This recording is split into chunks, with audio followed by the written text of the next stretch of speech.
That brings us to our second match of the day. Teammates, a team battle in this one. Thijs taking on RDU.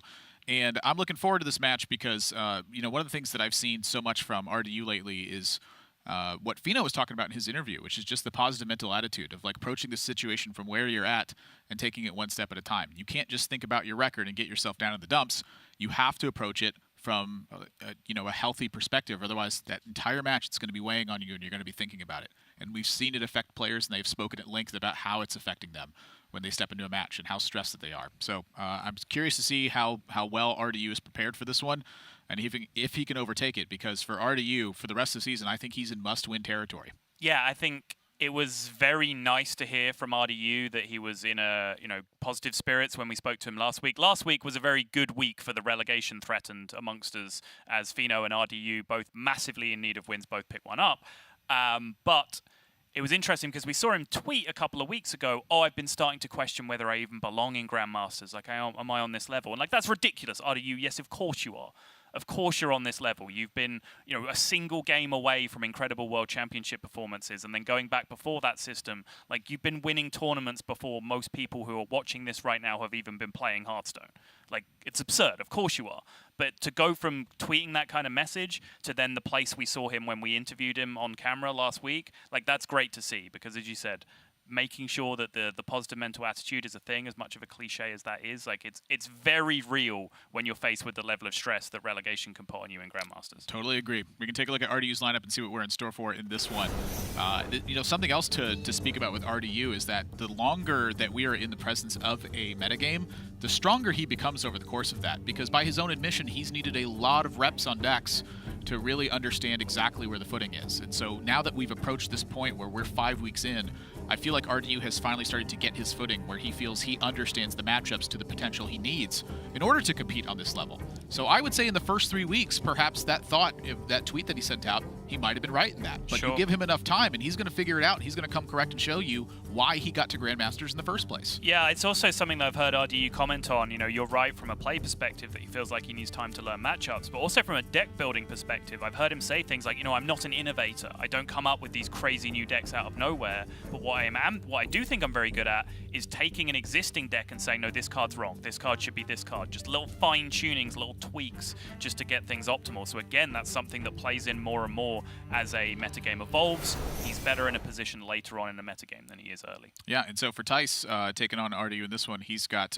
Quest Druid, Quest Shaman, Holy Wrath Paladin, and Combo Priest that's brought to the table. Holy Wrath Paladin's out of the mix, though, for Thijs in this one. And to me, one of the biggest kickers that's shown up to this week is the divergence against Malygos Druid, where Quest Shaman has shown up back into Quest Druid has shown up back into a number of lineups of people who were playing Malygos Druid the week before. And the players who stuck on Quest Shaman, like, is this one of those hints where it's like, you see, I was right the whole time. It was, I keep saying Quest Shaman, Quest Druid.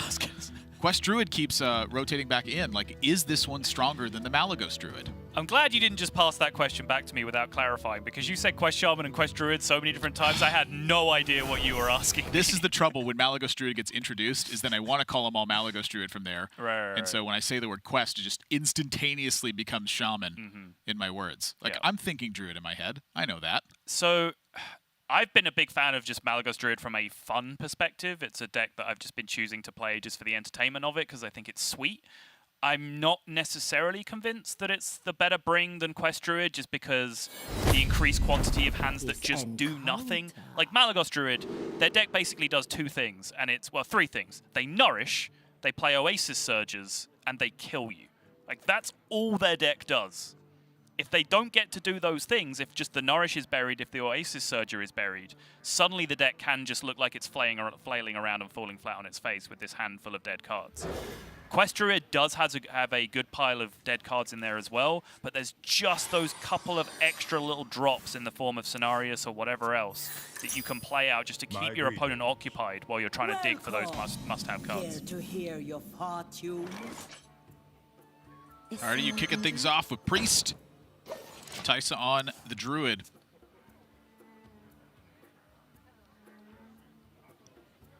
I'm concerned for Thijs.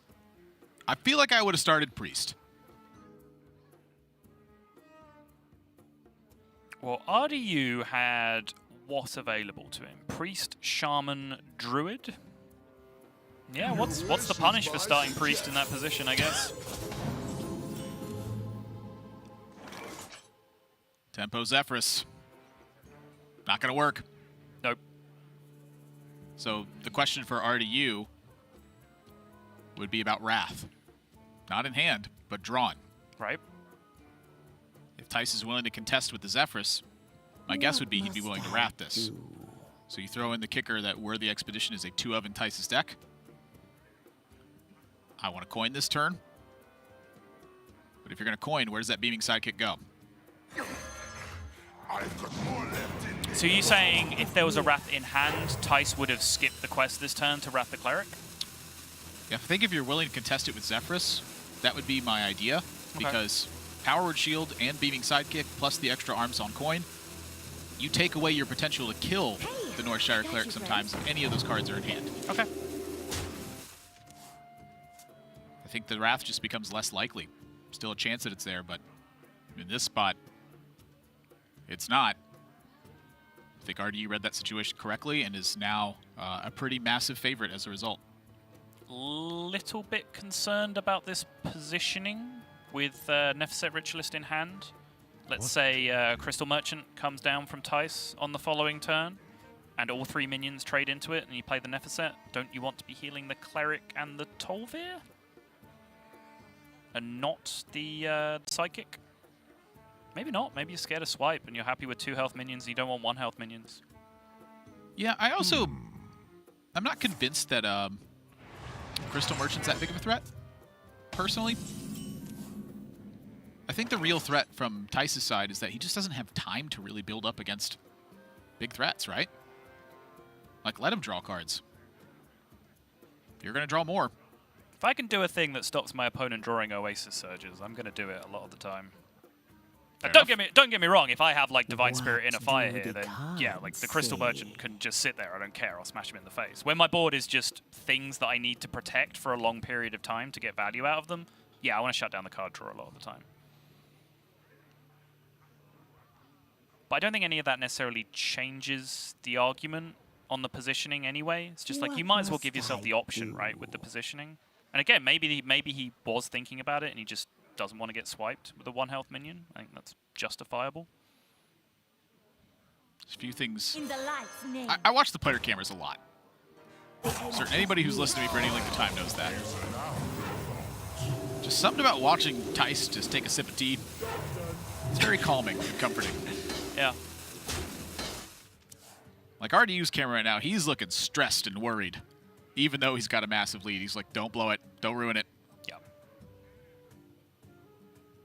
But yeah, I think if like a Crystal Merchant were to come down this turn, now you can really start thinking about ignoring them. With Divine Spirits, with Prince Armet in hand. Oh boy. I say Prince Armet?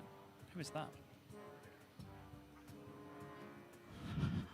RDU covers them out. He's like, is this the turn? Do I go in for 20? What's the punish available? Thijs has already been playing off curve. What do the cards say? I see a dark future. I like the Amen. Just compound the situation. No need to be impatient. Druid's taking their time. They don't even spend their mana some of the turns. Because this quest is so slow from Thijs' side, RDU has the ability, the luxury to just not really have to play around anything. He's not threatened by an Oasis Surger because the quest isn't done. He's not threatened by a Starfall because the quest isn't done. Yeah, I think this was a rare game for Thijs where specifically Northshire Cleric being the turn 1, he felt that he needed to contest with Zephyrus. Yeah, I've talked about that in the Priest Mirror as well. Like, I don't know how much like 3-2 to contest 1-3. Like in the Priest Mirror, it's the case of Wild Pyromancer, right? Like they play Cleric, you coin Pyromancer. That used to be a go-to. But now there's just like there's 2 beaming sidekicks, there's 2 power word shields. Like it happens so rarely. You're kind of threatening the same thing though, right? Like if you have your own pair of spells with the Wild Pyromancer, that would clear off with +2 health. Yeah, that's fair. Hard to have that though if you've coined the Pyromancer in the first place. Sorry to have Cleric and a buff. Unless they play the Cleric first. Once they've played the Cleric, it's much more likely. Which is the scenario we're talking about, right? So. Oh my gosh! Oh, that feels so bad. I think Thijs fighting his hardest, but this is just, it is so far away from working.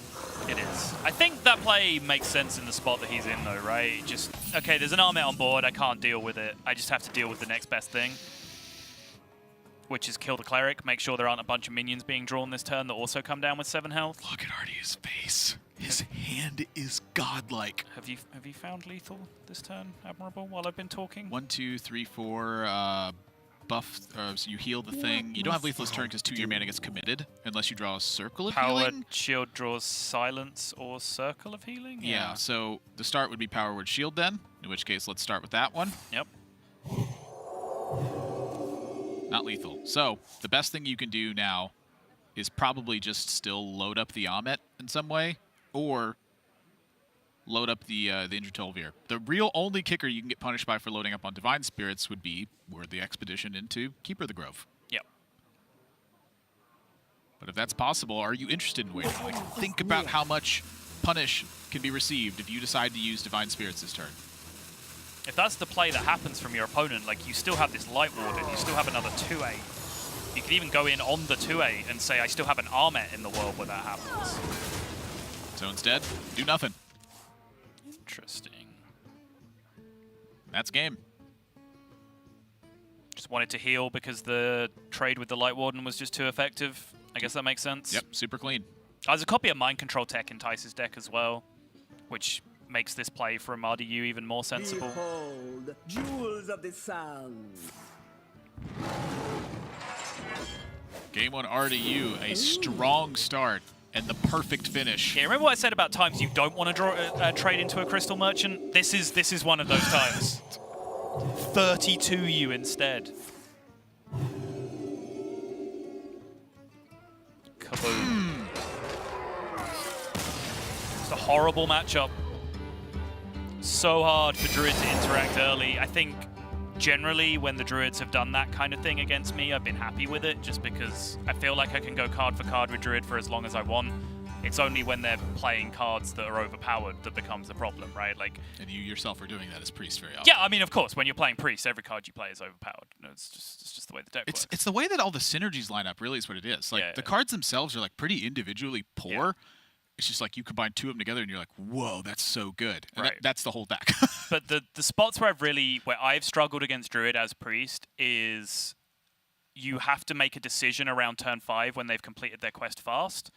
I have to either play around Starfall, War Druid Loti, or Oasis Surger. Like, I have to pick 1 or 2 of those to play around.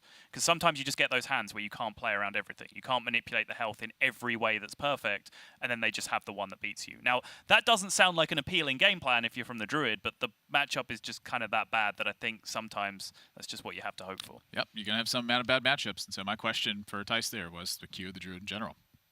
That's a good point. You're going to face this matchup, I think, kind of That's a either good way. point. Like, if you intend to play Druid in the matchup, I don't know, just try something. Maybe you scam a win. Yeah, maybe you do, yeah. Either way, we got to go to break. When we come back, though, we're going to be jumping into game number 2 of our second series here. Thijs taking on RDU. RDU, quick 1-0 lead. Stay tuned.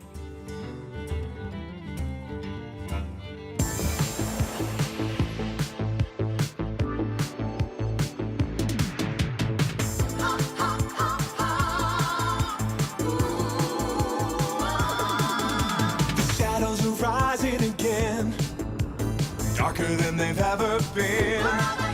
As evil descends from the skies, the world cries out, how will we survive? Out of the hall of explorers, and up from the dusty tombs, they grab their whips and fedoras.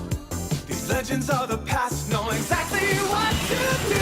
There might be magic monsters, mummies in the markets, and ancient mysticism. There's surely scorching deserts, adventure, monster of narcissism. High stakes think annihilation, obliteration of civilization. Now is the time to be brave. Evil's come to enslave, but this league's gonna save the world.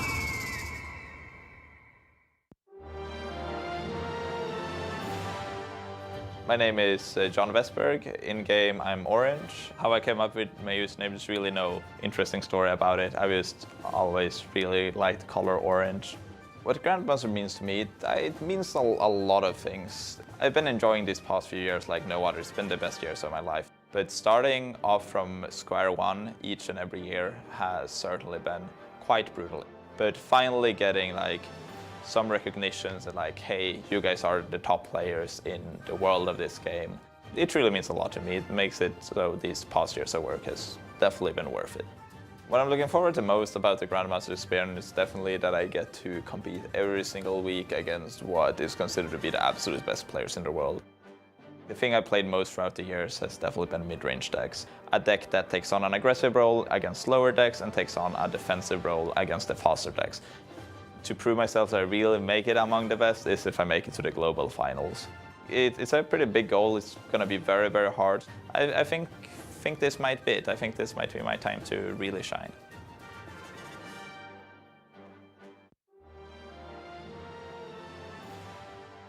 My name is Geoffrey, alias Sweets. My nickname comes from to another card games. One card calls Sweets, and I steal his name. My reaction when I get invited by Blizzard, I was not surprised about this invitation, and I think I did a good year last year. My most exciting thing on the Grandmaster is winning money and playing against some great players. When I practice, I play against myself, so I can practice when I want. When I told to the other player I do this, they said I'm just crazy. My goals are just winning the World Championship tournament, and that's gonna be great.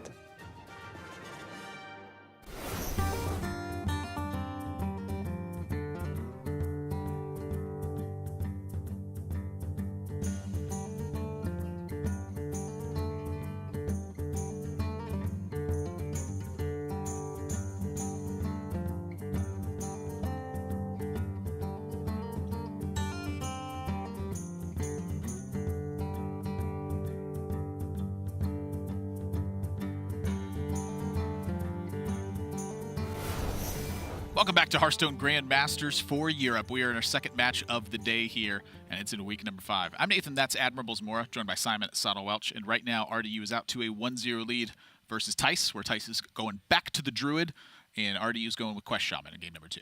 Yeah, if you missed the start of the series, you can see all the context down here. Divine Shield bubble means that class was protected, and the grayed out class is what was banned away from the opponent. Of course, RDU picking up the win with Priest.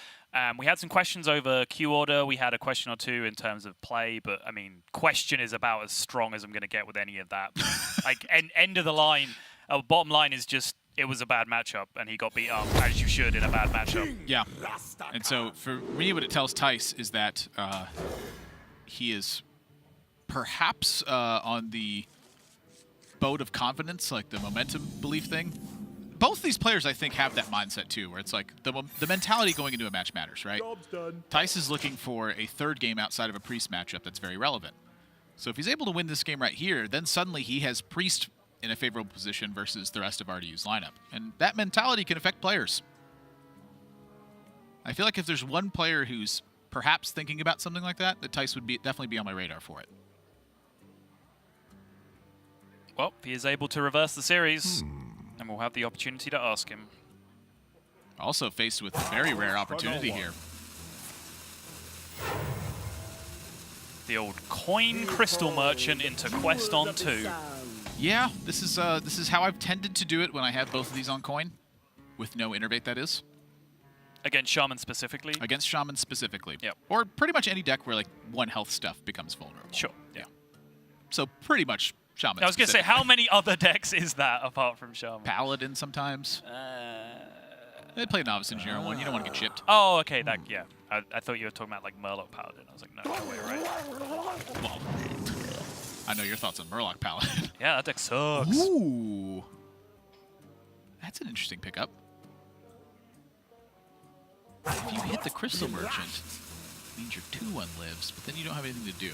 It's going to die anyway. Okay. For my glory. But it does mean your 2-1 lives. This confuses me, Admirable. It tells me that Thijs, I'm sorry, that RDU wants to just simply play on curve. Okay. But it means the Crystal Merchant now kills 2 things instead of 1 thing. Sure, but Saying that's not as important as just efficiently completing the quest. that's what I'm thinking of. I can see that. I think Thijs, is pretty interested in using Witchwood Piper on 4 to fill up the curve, but now that you have another Lackey, maybe it's just Lackey Wasp. You use 1 full card effectively to handle this Crystal Merchant. Glory. Yep.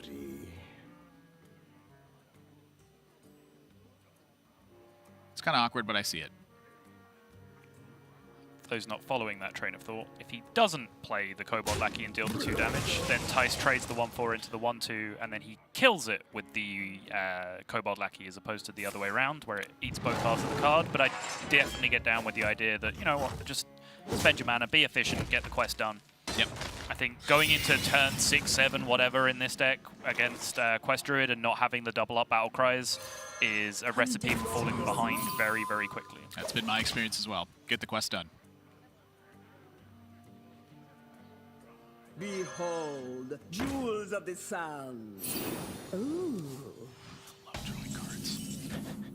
So does Crystal Merchant. She's excited every time. Interesting spot for RDU here as well.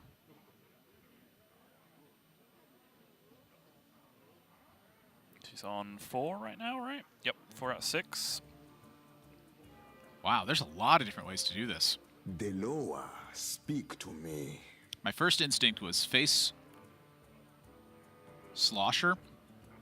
I'm kind of moving away from that, so... You could have just ended that sentence very early. My first instinct was face. just cut off there. It's the Bog Slosher Goblin Lackey, right? So Bog how do we Slosher get that Goblin back? Lackey is pretty powerful, yeah. So you play the Sludge Slurper. You want to bring that one back. Yep. Goblin Lackey, the Bog Slosher. Yep. I'm liking all of these things.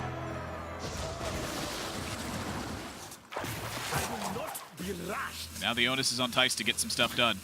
Scan says he will not be rushed. Oh, much to the contrary. This will be rushed. Yeah, King Rastakhan.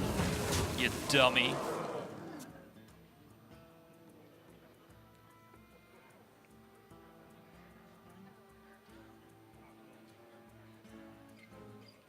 You see the difference in not completing quest as early as possible, too. Thijs opted to fight for board. So how much more damage would he have taken? Would that damage be relevant? Would the board be built up? Yeah, I was going to add, how much bigger will the board be, which means the Oasis Surgery would be less effective anyway. A lot of quest turns skipped from Thijs in this series so far. Yeah. This one made sense to me. I was on board with this one.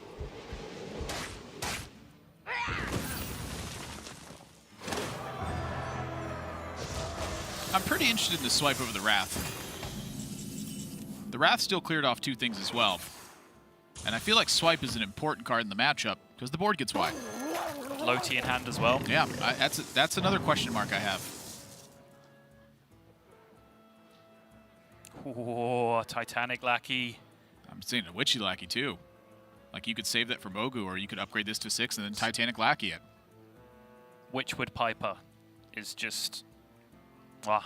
It's beautiful. Kiss his fingertips. For my glory. When I first saw that card last week with Bunny Hopper, I was freaking out as to how I hadn't thought of this. We asked him about it. He said some guy in Twitch chat recommended it to him. He tried it out just out of curiosity, and it was the absolute nuts. And I'm kind of inclined to agree with him. Ooh, RDU with a slow turn here. It's another question mark I have. I really would love to know what they're thinking of, because that's always the mark of this. Like when players deviate, they're thinking of something specifically. You can certainly get these situations between people who practice together very often, who know each other quite well, as Thijs and RDU do, where things happen unusually in ways that you're not expecting because they're so familiar with what the other person is going to do. Yeah. Like sometimes if you practice the same matchup with the same partner over and over and over again, you almost build up this like tacit agreement between the two of you to play the matchup in a certain way. Thijs goes to 10 in hand, but I think that's not the most relevant factor here. He just wants access to the mana. But yeah, to your point, that definitely happens. Like, there is a metagame inside of a metagame when you have players that practice a lot. Which I think is why a practice group or a variation at least, practicing with different people potentially for each week can be quite important. So you don't, fall into complacency and just playing against the same guy who plays the same matchup the same way over and over again.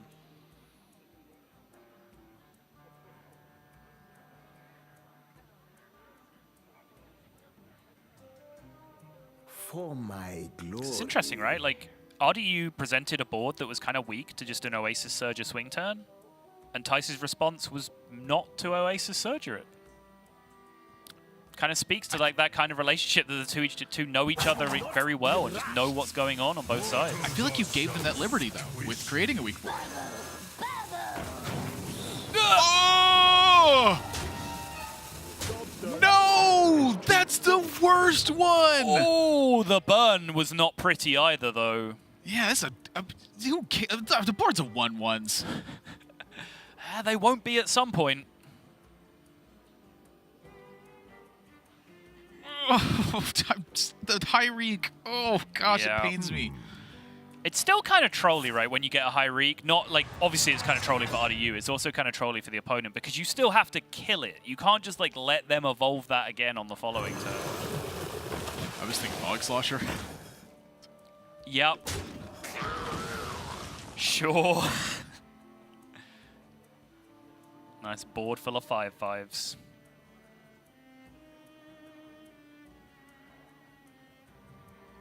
That's a former champ I'd be willing to play. 7 5/5s.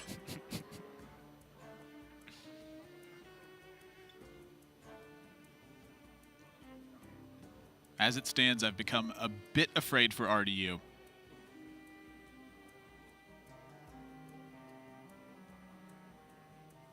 Deloa, speak to me. I mean, he's still got plenty of gas for right now, at least. He's not necessarily falling behind. Plenty of ways to hit back against this board state. Yeah, I guess one of my questions is, like, are you fighting evenly for too long? Like, at some point, you do want to pull ahead. You would prefer to launch damage at face if it's possible. Like, you have a ton of burn in the deck. Yeah, it depends how many Earthquakes are in your Ethereal Lackeys, Admiral. That's a true story. Like a Murlocs? Stormbringer. Yep, I like the Stormbringer. Yep. There's no Chef Nomi in Thijs' deck, so the endgame potential of like RDU having to clear out, nigh infinite endgame boards, that's limited to King Ferris. Right. I feel like you have a much more defined game plan in that kind of scenario.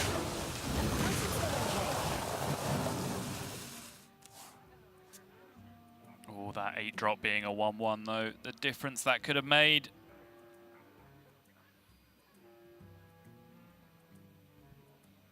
RDU could just be done with his day by now. Slight exaggeration. I don't think there was any 8-drop that was just lethal next turn, but you get the idea. I don't know, Tyrion was looking pretty lethal. Yeah.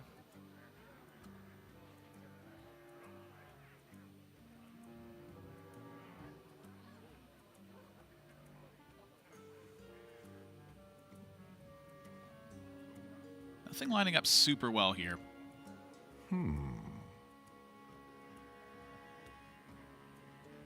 I think one of the big fears for Thijs is committing to a board and then getting swept by Sandstorm Elemental on the backswing.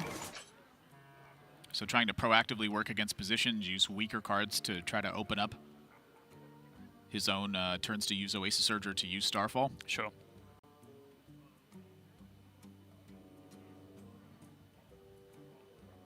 It's a very nice looking weaponized Wasp, but with that low T on board, RDU will be hyper aware of how many 3 health minions he's dropping into play at the same time. Yep. I think that's one of the things that I've seen Thijs do super wonderfully is like setting up a weak turn with a strong follow-up. It's like trying to bait the opponent into doing the thing you want them to do. This is the argument for potentially Plague of Murlocs over Stormbringer as well. As that Loti is a nightmare in the matchup. Like an absolute misery for you to deal with as Shaman.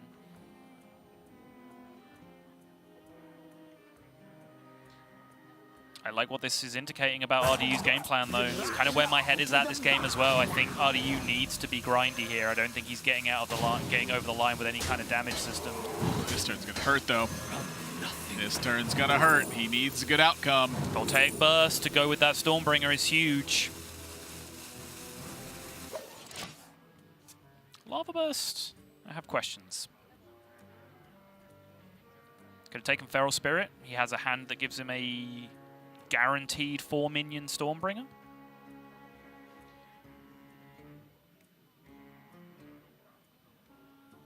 He's got to figure something out because he's about to get walloped. Yep.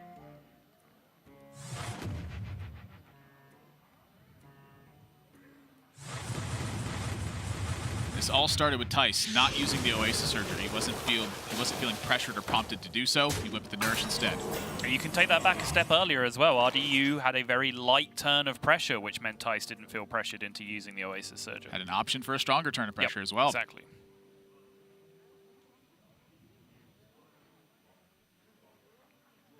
And now what? I mean, you're looking down. You're staring 14 damage on the other side.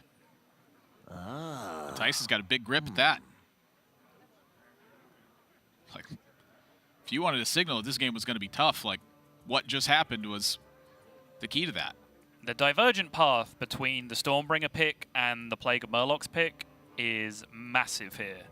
Now, let me just clarify once again. I said Stormbringer immediately. He took the Stormbringer, and I said, I like the Stormbringer. But if you rewind, the turn previously, it could have been Weaponized Wasp to 6/6, Plague of Murlocs, where you had 3 minions in play, I believe, to your opponent's 1, and their 1 was a War Druid Loti. Oh, that one is a War Druid Loti too. Yes, it is. And it's not a good War Druid Loti. Thijs's is looking a lot more impressive. Thijs gets to Swipe Face, Starfall, connect for 14. That's 19 damage he can deal this turn with his board untouched. And this is rule number 1 of getting aggressive. If your board doesn't get touched, blow up your opponent's stuff and go face. I'll be curious to see what Thijs does. Can he spot something better?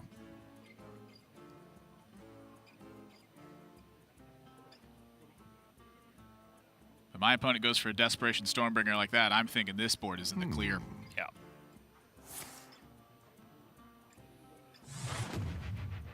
I think you skipped the Nubasath as well. Yeah, there is a 1 in 4 disaster here if the extra minion comes down. You do not want that War Druid Loti switching sides on you right now. It's auto, we're in for another game.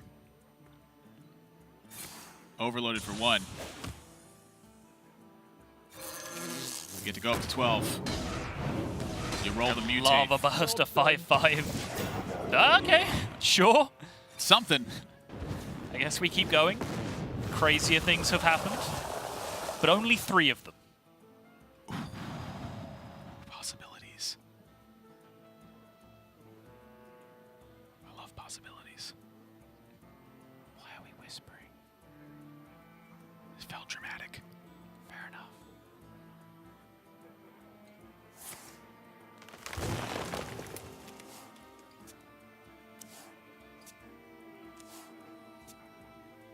Zephyrus active. Innovate Zephyrus Black Knight. Let's go. Well, I think you have lethals sometimes. Do you? Yes, so you trade over the Lodi, you put 5 to face, RDU goes to 7, you innervate Zephyrus, you get Avenging Wrath. Sounds right to me.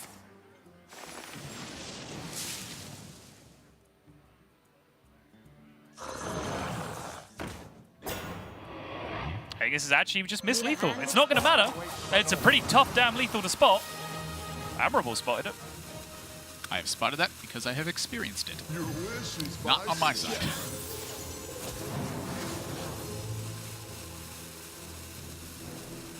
I mean, this is also lethal, let's be real. Well, I'm thinking of potential disasters. Uh-huh. And so one of them that I'm thinking of is Mind Control Tech stealing perfectly in the... Oh, you can't double Life Trigger overloaded. Touche. Yeah. Okay. Direct you towards this Pyroblast that your opponent has as well. Yeah, you needed the mana. The overload actually impacted here. Yeah.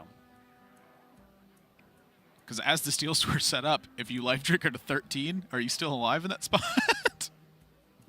Because your opponent... No. Oh, you'd get the Mogu as well. Yeah, so if you had the two extra mana, The Mogu Flesh Shaper draw would have kept him alive in that scenario as well. After Thijs, technically, we believe, Miss Lethal. What Admirable said made sense to me. Nope, yeah, it's true. Okay. Boom. I think Thijs just wanted to have the Pyroblast, because that's the motion he does when he ends with Pyroblast. He gives the hand boom. Okay. And you know what? If that's the case, respect, because I want to see that too.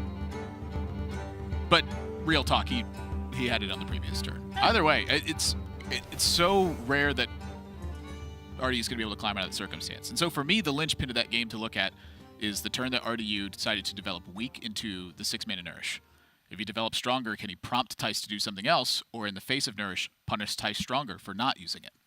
Yeah, I'm trying to remember what even the turn was. We were oh, there was like the double evolve on the Witchwood Piper into a 6-drop, Yeah. right? And then there was Bog Slosher into the double evolve, and then Titanic Lackey. And Titanic Lackey can either come down on the 6-drop to make the 6-drop huge, or come down on a different minion to distract from Oasis Surges, so they can't make the good trades into the 6-drop if they come down, depending on what the outcome was.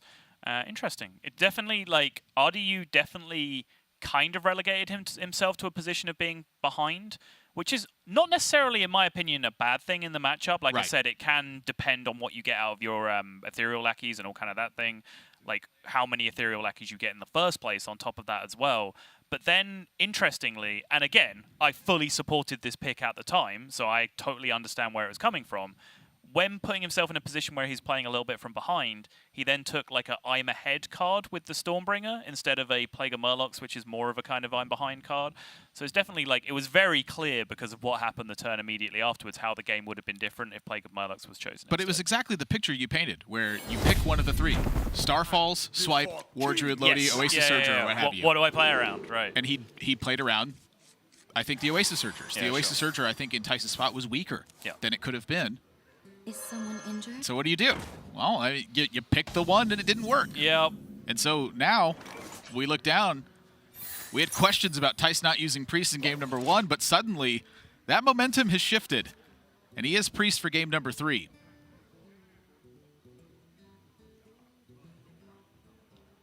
And no one is injured. But you're here anyway. Life is an afterthought.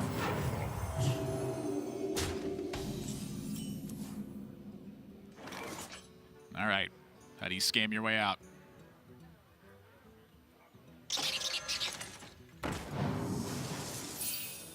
I like the play from RDU. Yeah, right now, Lackey Coin Wasp is about the best you've got. Ooh. It's a good draw if your opponent wants to Lackey Coin Wasp.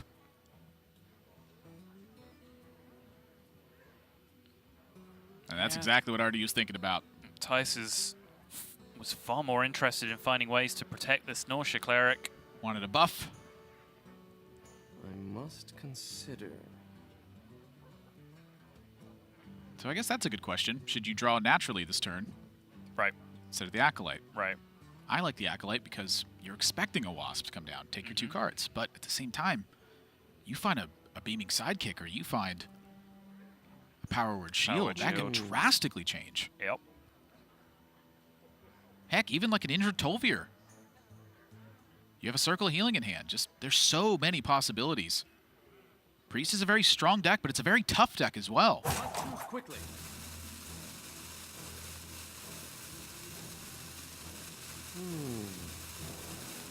Let the pain speak to me. If I'm in Thijs' spot, I'm interested in using the Northshire Cleric health, but at the same time, I want to avoid a Kobold Lackey. Yeah, exactly. It's only because we are looking at the Weaponized Wasp specifically that we'd even think that. Like, unknown hand, you definitely keep the Cleric at 1/3 because then your opponent has to have the Wasp. They can't just have the Kobold Lackey. The call to action is always, interest does not equal follow-up. You have to look and keep yourself from making a lazy kind of play and then finding yourself getting absolutely swung around. Like, this is Kobold Lackey. That would have been kill the Northshire, kill the Acolyte, and and then RDU might be in the clear. Yep. As it stands, that Acolyte's a big threat.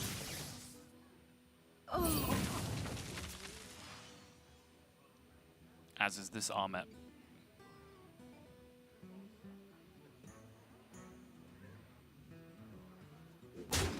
Take a free card. Reassess. Oof. Wow. Sorry, was someone injured? Well, there's 2 injured things right now, but I'm still looking at the Ahmet. You don't want to draw 2 cards this turn? I kind of want to draw 2 cards this turn. I do want to draw 2 cards this turn. But I really want the Ahmet in play. If you Ahmet Psychopomp, like, oh my gosh, like, where does RDU come back? But I guess if you draw 2 cards, you can use the Topsy and clear off the Wasp as well. Like, where does RDU come back? Right. The reason I like this play more is because, like, Ahmet on 4 is really great in some matchups, and it's really great in, like, situations where you just don't have better game plans. But for me, like, turn 5 Ahmet, turn 6 Ahmet with some 1-drops is much, much more powerful, much, much more secure against what your opponent's going to do against you. So with Ahmet in hand, I'm hyper interested in just saying, all right, give me the 2 cards off the Cleric, and I will draw some 1-drops, then I will play Ahmet and just explode onto the board with 1,000,000 health in 1 turn.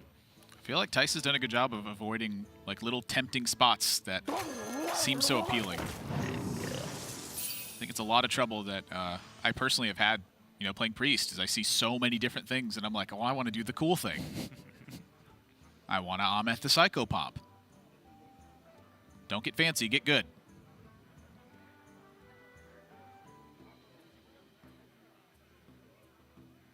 Deloa, speak to me. I'm having a lot of trouble seeing how RDU gets his way out of this one, though. Yeah, I'm right there with you.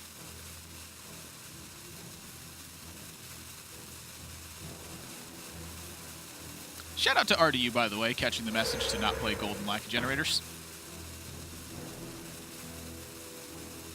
Excellent work. Proud of you.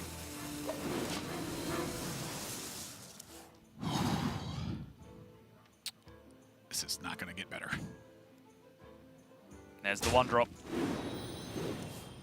There's more 1-drops.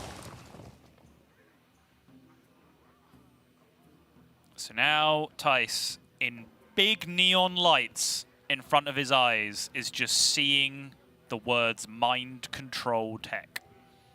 Because that is about the only way he's going to lose from this position. And even then... That's only if the Ahmet comes down too, right? Yep. So then wait. If you don't want to play 4 minions, wait until you can play 7. Or just play him now. Like, don't just play the Ahmet right now. Oh, you just say play everything else. Interesting. Play other stuff. Yeah. Draw some cards. Or, yeah, play 2 things. I mean, Quest isn't done. I see a dark future. Yeah, 5's actually a very reasonable number of minions to have right now, because only 1 of them is getting stolen. And this turn, RDU wants to kill a 1/7, an Ahmet, and a Norscha Cleric, which is just not going to happen. And there's just no mind control tech. So there's no punish. Nope. There's also that side of the benefit. Sometimes they just don't have it. Sometimes they don't have it, exactly. Sometimes if you mess around for too long playing around mind control tech, they just giggling inventor or something else you instead, and you just don't have the power to push through. Important note that RDU is not including Giggling Inventor. He's actually pretty opposed to that card in my time watching his stream.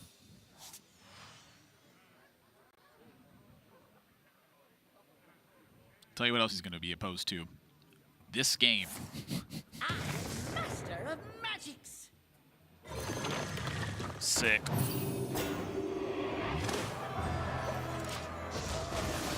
I'm sure RDU woke up this morning thinking, boy, I hope I have a 1/6 Dalaran Mage in play at some time today. And boy, I hope they have a Northshire Cleric, a High Priest Ahmet, and an Acolyte of Pain staring it down. No, he wasn't thinking that. Yep, I think you know where this game's headed. I mean, nothing on Thijs' side has been checked for a number of turns.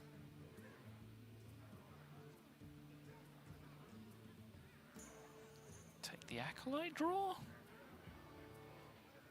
for silence, which is lethal. I must consider. Do you need lethal? It's better than not lethal. Well, can you do something else that gives you a higher expectation versus the draw for lethal? Well, I'm saying I Just don't your average thing. think there's any real cost in just throwing the Acolyte in here, and then if you miss, you just play more minions.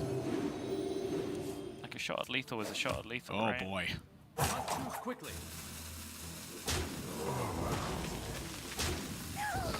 Just draw a bunch of cards. That works too. Yep. I mean, because from my perspective, that looks pretty lethal. I've got more left in me. Let me do the math real quick. Yeah, it is. Yep. Already needs RDU a miracle. with the face of a man who looks like he's just received lethal.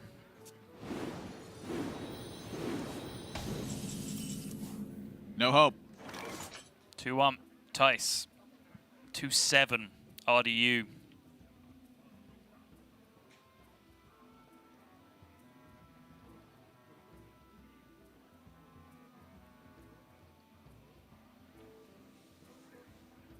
For my glory. RDU gonna search his soul for some answers. Float like a butterfly.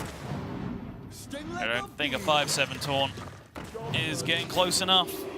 No sirree, Bob.